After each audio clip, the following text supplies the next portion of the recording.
2019 में हुए पुलवामा आतंकी हमले पर एनआईए ने कोर्ट में चार्जशीट दाखिल कर दी, जिसमें आतंकी संगठन जैश-ए-मोहम्मद के सरगना मसूद अजहर का नाम भी शामिल है। महाराष्ट्र के रायगढ़ में इमारत हादसे में मरने वालों की संख्या 12 हो गई। सूत्रों के हवाले से खबर है कि संसद का मानसून सत्र 14 सितंबर से 1 अक्टूबर तक होगा। सुप्रीम कोर्ट ने प्रशांत भूषण के अवमानना मामले में फैसला सुरक्षित रख लिया। बैंक धोखाधड़ी के आरोपी नीरव मोदी की पत्नी के खिलाफ इंटरपोल ने रेड कॉर्नर नोटिस जारी किया। दिल्ली हिंसा पर विधानसभा की समिति फेसबुक के अधिकारियों को पूछताछ के लिए समन भेजेगी, जिसमें इस हिंसा के दौरान कुछ विवादास्पद वीडियो न हटाने पर फेसबुक से जवाब मांगा जाएगा। बौद्ध धर्मगुरु दलाई लामा की जासूसी मामले के बाद हिमाचल प्रदेश सरकार ने उनकी सुरक्षा बढ़ाने का निर्देश दिया। अमेरिका में डोनाल्ड ट्रंप को रिपब्लिकन पार्टी ने औपचारिक तौर पर राष्ट्रपति पद का उम्मीदवार घोषित कर दिया। इटली की राजधानी रोम में कोरोना के टीके का ट्रायल शुरू हो गया। पाकिस्तान के कब्जे वाले कश्मीर में लोगों ने मशाल जुलूस निकाला और नीलम झेलम नदियों पर बन रहे चीन के बांध का विरोध किया। हरियाणा के सीएम मनोहर लाल खट्टर को कोरोना के इलाज के लिए गुरुग्राम के मेदांता अस्पताल में भर्ती करवाया गया। सुशांत मामले में अब ड्रग्स के एंगल से भी जांच की जाएगी, क्योंकि सीबीआई जांच में यह आशंका जताई गई कि सुशांत और रिया के करीबी ड्रग्स का इस्तेमाल करते थे। सीबीआई ने सुशांत केस की जांच करने वाले बांद्रा पुलिस स्टेशन के 2 पुलिस वालों को समन भेजा। पंजाब सरकार ने कोरोना की वजह से मान्यता प्राप्त पत्रकार की मौत होने पर 10 लाख का मुआवजा देने का फैसला लिया। केंद्रीय मंत्री और बीजेपी नेता नित्यानंद राय ने बिहार में नीतीश कुमार की अगुवाई में फिर एनडीए की सरकार बनने का दावा किया। जेडीयू बिहार विधानसभा चुनाव के लिए ऑनलाइन प्रचार अभियान चलाएगी और 6 सितंबर से सीएम नीतीश कुमार वर्चुअल रैलियां करेंगे। दिल्ली में अभी भी यमुना का पानी खतरे के निशान के पास बना हुआ है। राजस्थान में मंडी टैक्स के विरोध में अनाज मंडियों ने कारोबार बंद रखा। हरियाणा के परिवहन मंत्री मूलचंद शर्मा की कोरोना रिपोर्ट पॉजिटिव आई। दिल्ली में काम पर लौटे प्रवासी मजदूरों को 7 दिन तक होम क्वारंटीन रहना होगा। यूपी में कोरोना संकट की वजह से पंचायत चुनाव 6 महीने के लिए टल सकते हैं। दिल्ली के आरकेपुरम इलाके में एक बच्चे को पीटने के आरोप में सिपाही को सस्पेंड कर दिया गया। दिल्ली के सीएम अरविंद केजरीवाल के घर के बाहर नगर निगम ने डेंगू जैसी बीमारियों के खिलाफ जागरूकता अभियान शुरू किया। आम आदमी पार्टी ने दिल्ली में बीजेपी शासित एमसीडी पर डेंगू की दवाई खरीदने में भ्रष्टाचार का आरोप लगाया, जबकि बीजेपी ने आरोपों को खारिज कर दिया। यूपी के बलिया में पत्रकार की हत्या के मामले में पुलिस ने 6 आरोपियों को गिरफ्तार कर लिया।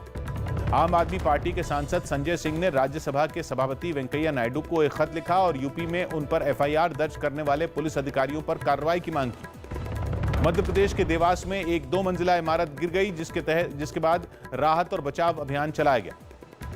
ओडिशा सरकार ने राज्य में कोरोना संकट की कीमत 1200 रुपए कोरोना के टेस्ट की कीमत 1200 रुपए तय कर दी। उत्तराखंड हाईकोर्ट में एक कोरोना मरीज मिला, जिसके बाद कोर्ट को सैनिटाइज करने के लिए कल तक बंद कर दिया गया। केंद्रीय मंत्री नितिन गडकरी और सीएम शिवराज सिंह चौहान ने मध्य प्रदेश में कई नेशनल हाईवे प्रोजेक्ट का उद्घाटन और शिलान्यास किया। हिमाचल प्रदेश के किन्नौर में आईटीबीपी की एक गाड़ी नदी में गिर गई, जिसमें सवार 2 जवान लापता हो गए। उत्तराखंड के टिहरी में 3.4 तीव्रता के भूकंप के झटके महसूस किए गए। बिहार में शर्तों के साथ बसों की शुरुआत हो गई, लेकिन इस दौरान कई लोगों ने सोशल डिस्टेंसिंग का ध्यान नहीं रखा। एनजीटी ने 6 महीने के अंदर देश भर में क्वालिटी मापने वाले 175 स्टेशन लगाने का निर्देश दिया। दिल्ली के पास नोएडा में एक कोरोना अस्पताल में खाने में कीड़े मिलने का दावा किया गया। दिल्ली के सीलमपुर में चोरों ने चेन से बंधी 3 मोटरसाइकिलें चुरा लीं। महाराष्ट्र विधानसभा का 2 दिन चलने वाला सत्र 7 सितंबर से शुरू होगा, जिसके लिए सभी विधायकों को 1 दिन पहले अपनी कोरोना जांच करवानी होगी। सीएम ममता बनर्जी ने प्रधानमंत्री मोदी को एक खत लिखा, जिसमें उन्होंने जेईई और नीट मामले में केंद्र से सुप्रीम कोर्ट में पुनर्विचार याचिका दाखिल करने की अपील की। वैष्णो देवी में कल से फिर श्रद्धालुओं के लिए हेलीकॉप्टर सेवा शुरू की जाएगी। केंद्र ने एयर इंडिया की नीलामी के लिए बोली लगाने की तारीख अब 30 अक्टूबर तक बढ़ा दी। नेपाल के रेलवे कर्मचारियों को भारत के 26 अधिकारी वहां ट्रेनिंग देंगे। कर्नाटक कांग्रेस अध्यक्ष डीके शिवकुमार की कोरोना रिपोर्ट पॉजिटिव आई, जिसके बाद उन्हें इलाज के लिए अस्पताल में भर्ती करवाया गया। कर्नाटक के सीएम येडियुरप्पा ने बाढ़ की चपेट में आए बेलगावी जिले का हवाई सर्वे किया। विशाखापट्टनम में कोरोना मरीजों के लिए बनाए गए क्वारंटीन सेंटर में आग लग गई। छत्तीसगढ़ में विधानसभा का मानसून सत्र शुरू हो गया, जिसमें पहले दिन पूर्व सीएम अजीत जोगी और शहीद जवानों को श्रद्धांजलि दी गई। नागालैंड में डॉक्टरों की एसोसिएशन ने पुलिस पर कुछ डॉक्टरों को परेशान करने का आरोप लगाया और इसके विरोध में मेडिकल सेवाएं बंद रखी। कोरोना के खतरे की वजह से पुदुचेरी में दूसरे हफ्ते भी कर्फ्यू लगाया गया। ओडिशा के सीएम नवीन पटनायक ने कोरोना के खतरे की वजह से नीट और जेईई परीक्षा टालने की मांग की। गुजरात में जामनगर के सिविल अस्पताल में आईसीयू वार्ड में लगी आग पर कुछ देर बाद काबू पा लिया गया। पाकिस्तान के हैकरों ने गृह राज्य मंत्री जी किशन रेड्डी की निजी वेबसाइट हैक कर दी, जिसे बाद में ठीक कर दिया गया। झारखंड के पूर्व सीएम शिबू सोरेन को कोरोना के इलाज के लिए गुरुग्राम के मेदंता अस्पताल लाया गया। पश्चिम बंगाल की सीएम ममता बनर्जी ने कोरोना संकट में केंद्र पर पूरी मदद नहीं देने का आरोप लगाया। 1 सितंबर से मिजोरम विधानसभा सत्र शुरू होगा, जो 3 दिन तक चलेगा। राष्ट्रपति रामनाथ कोविंद ने राष्ट्रपति भवन में नीम का पौधा लगाया। प्रधानमंत्री मोदी ने वाराणसी में चुनाव के दौरान उनके प्रस्तावक रहे डोम राजा जगदीश चौधरी के निधन पर दुख जताया। केरल के तिरुवनंतपुरम में सचिवालय में लगी आग पर कुछ देर में काबू पा लिया गया। मणिपुर सरकार ने भीड़ जुटाने पर जुर्माना 10,000, जबकि मास्क नहीं पहनने पर 200 रुपए जुर्माना कर दिया।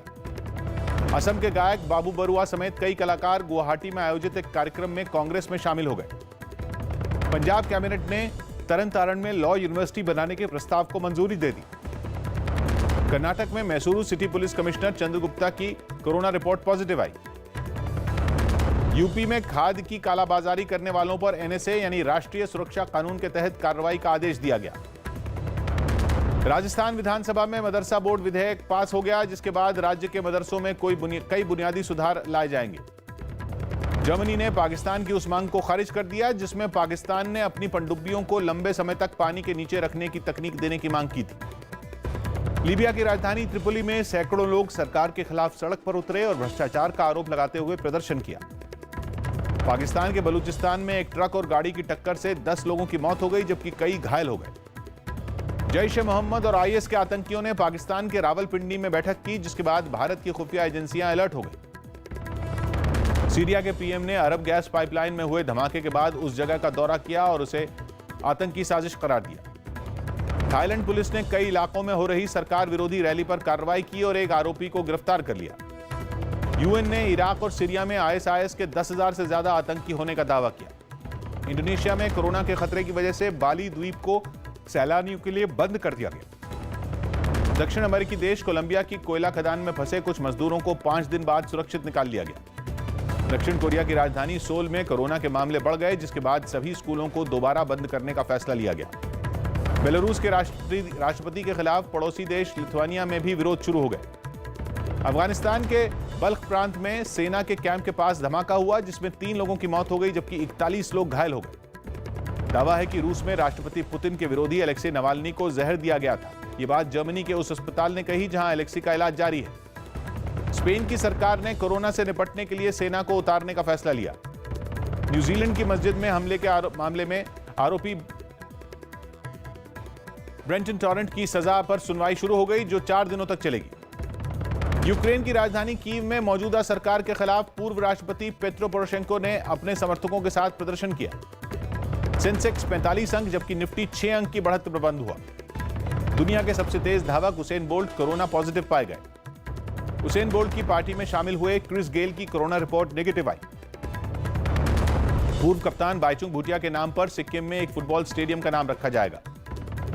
आईपीएल से जुड़े बड़े अधिकारी भी दुबई पहुंच गए, जो इसी हफ्ते टूर्नामेंट का पूरा शेड्यूल जारी करेंगे। दुबई में शुरू हो रहे आईपीएल के लिए नेशनल एंटी डोपिंग एजेंसी ने अपनी तैयारी पूरी कर ली, जो टूर्नामेंट में खेल रहे 50 खिलाड़ियों के डोप टेस्ट के लिए सैंपल लेगी।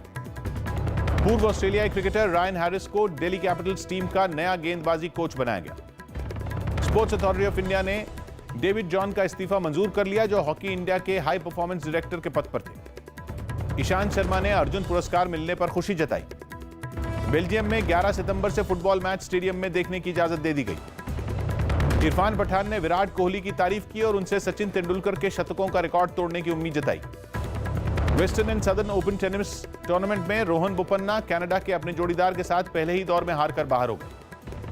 मेजबान इंग्लैंड और पाकिस्तान के बीच तीसरे टेस्ट मैच का आज 5वां दिन है, लेकिन बारिश की वजह से मैच रुका हुआ है। सर्बिया के नोवाक जोकोविच ने western and southern open tennis tournament में जीत के साथ शुरुआत की। उन्होंने लिथुआनिया के रिचर्डस बेरेंकिस को हराया। कैरेबियन प्रीमियर लीग में बारबेडोस ट्राइडेंट्स और Saint Kitts and Nevis Patriots के बीच मुकाबला जारी है, जबकि अगला मैच गयाना और जमैका के बीच कुछ ही घंटों में खेला जाएगा। संजय दत्त को अमेरिका का 5 साल का वीजा मिल गया, जहां वो अपना कैंसर का इलाज करवाएंगे। संजय दत्त की फिल्म सड़क 2 का नया गाना जारी कर दिया गया, जिसकी शुरुआत में संजय अपने पुराने लुक में नजर आए। अभिनेता इमरान हाशमी की नई फिल्म का ऐलान हो गया, जिसका नाम सब फर्स्ट क्लास है और ये एक कॉमेडी फिल्म होगी। अमेरिकी गायक जस्टिन चांस अर्ल का 38 साल की उम्र में निधन हो गया। बिहार की लोक गायिका शारदा सिन्हा के परिवार ने उनकी सेहत से जुड़ी खबरों को गलत करार दिया और साफ किया कि अस्पताल में उनका कोरोना का इलाज जारी है। अभिनेता सोनू सूद ने केंद्र सरकार से कोरोना संकट के बीच जेईई और नीट परीक्षा टालने की अपील की। और सैफ अली खान अपनी जिंदगी पर किताब लिखेंगे, जो 2021 में छपेगी।